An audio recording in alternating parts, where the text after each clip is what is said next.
Welcome. It's Brian, and welcome to my new series, My Favorite Guitar Records. And today we are featuring John Mclaughlin, who is definitely in my top 5. If you watched any of my other content that has to do with my favorite guitar players, he comes up a lot. This is episode 5, I believe, if I didn't say that, and we are going to jump right into it. I won't expound too much on some of these, but my plan is to do, quite a few of my favorite players. And the only caveat is I have to have the actual physical CD of it, and that's kind of the only limiting factor. And I'm going to stick to 5 for the most part. And then as we kind of wind that down, I'll kind of start pulling out my favorite records again. And I did this when I first started the channel, and I thought it'd be fun to do that again to kind of have more, opinion-based content and more personal content and all of that kind of stuff. If you're a guitar player, chime in, name your favorite John Mclaughlin band, record, song, whatever. I've been listening to John since probably around 80 or so, or maybe a little bit earlier when I first got into fusion. I had listened to metal and stuff like that, and I kind of started playing guitar around then. And I heard Mahavishnu Orchestra, and kind of around the same time I heard Blow by Blow by Jeff Beck. So those kind of started me down that whole road, and it blew up, over the next 6 years, many, many, many records. So anyway, these are in no specific order, to be honest, and they are my top 5, though. So my first one is Extrapolation. This is a quartet. The only player, I actually know Tony Oxley on drums and John Sermon on baritone and soprano sax. I think this is 68. It might just be pre-Miles or right in there somewhere, but kind of some great stuff on here for sure. There's no iconic pieces, but the whole record's really unique, and he's playing like a Gibson, is it like one of the Doves with a pickup in it or something, so it's kind of like semi-acoustic but electrified, and just a really unique tonal record, and just the playing. It's a very modern approach to jazz guitar. So obviously he's pulling from the Jim Halls and Kenny Burrell, Joe Pass book a little bit, but he's using kind of like more modern quartal kind of theory, I think, is more of a way to approach it, more of a modal thing. And so really important fusion record.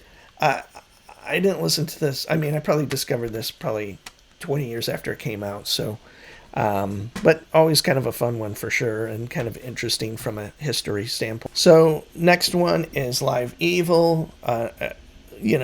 Basically John was on Jack Johnson in a Silent Way, and then all the Live Evil stuff.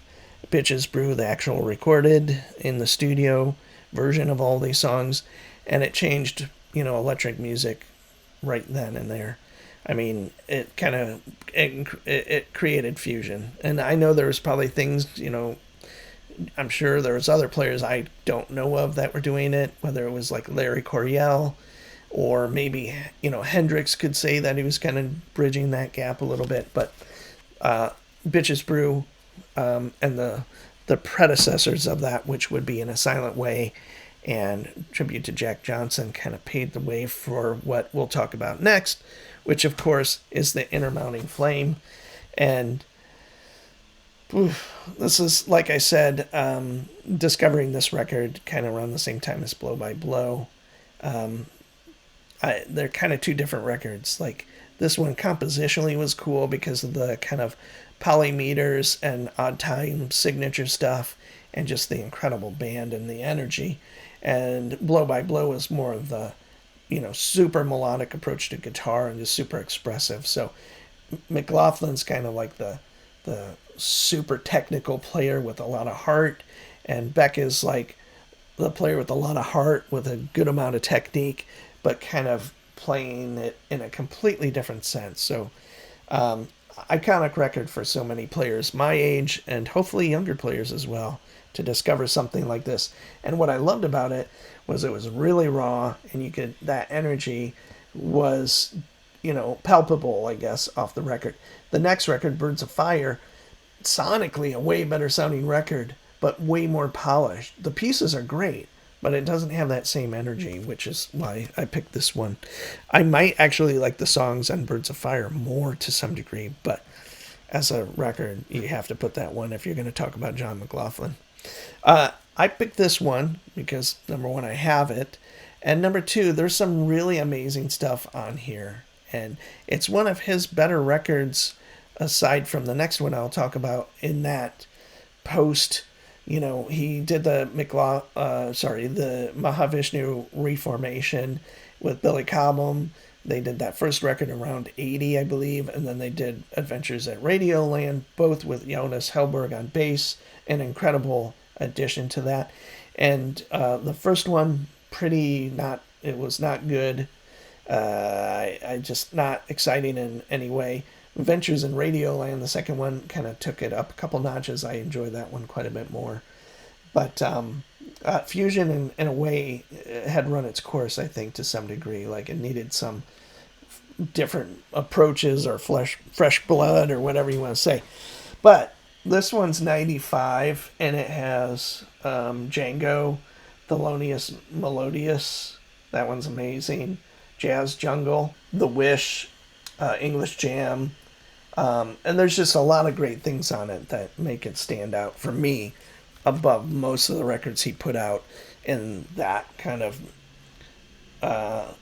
95 to, well, pretty recently. He had been doing that acoustic stuff right before this. Forget what those records were called. It had Treelucker 2 on drums and different bass players, but I saw that tour. Cool record, an incredibly cool gig to watch. And then in the kind of after he's moving towards the reformation of Shakti, this record and the live record from this kind of tour, and I think this is the studio record. This one's the live one. So The Believer is the live one, and I think there's maybe a couple other ones that I used to have. And it's just mind-blowing. He's playing, I think, on most of this because the Abe Wechter double neck guitar, it was single neck, but it had the sympathetic strings in it, had been damaged and was beyond repair.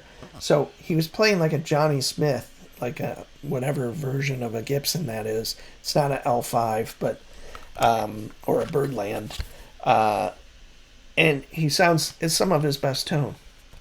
Because he's also right around here doing the Cheerio records with Joey DeFrancisco and I think Dennis Chambers.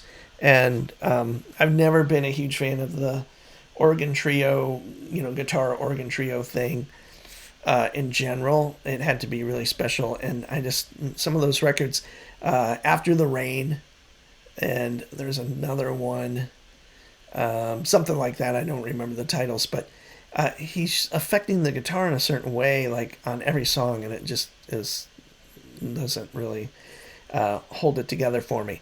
Is John Mclaughlin important guitar player for me? Sure. I'm talking about some of the negative things that I think, but like no one has had that kind of career, whether, it was Mahavishnu Orchestra, his stuff in the 80s, fusion-wise, his stuff in the 60s with Miles, all iconic works. And, with Shakti, starting with the first one, and I think that was around 75, 76, and then Natural Elements was the next one.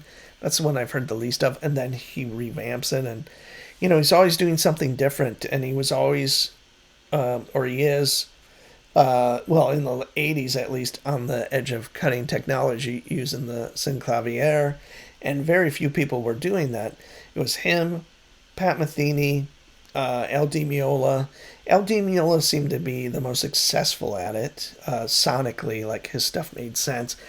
Pat Metheny was using it. I don't know. I just love him on the Roland 303. He sounds incredible, just with the basic pedal board that comes with it, or the little, floor unit or whatever, the actual brain synthesizer for it.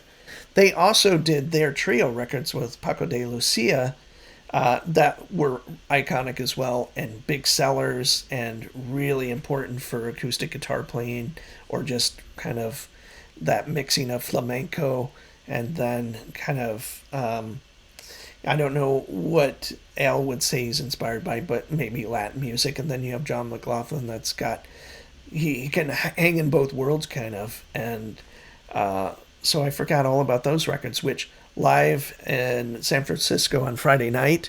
And then there was Passion, Grease, and Fire. That was a studio version of that. I think it came out later. And then there was, I think John and Al just released the live on Saturday night from San Francisco, which has kind of a different set list and stuff. So, anyway, John is up there for sure as far as one of my favorite guitar players. And if you have a favorite Mclaughlin record, or you disagree with anything I said, please chime in. I'd love to hear it. I'm Brian. Talk to you soon.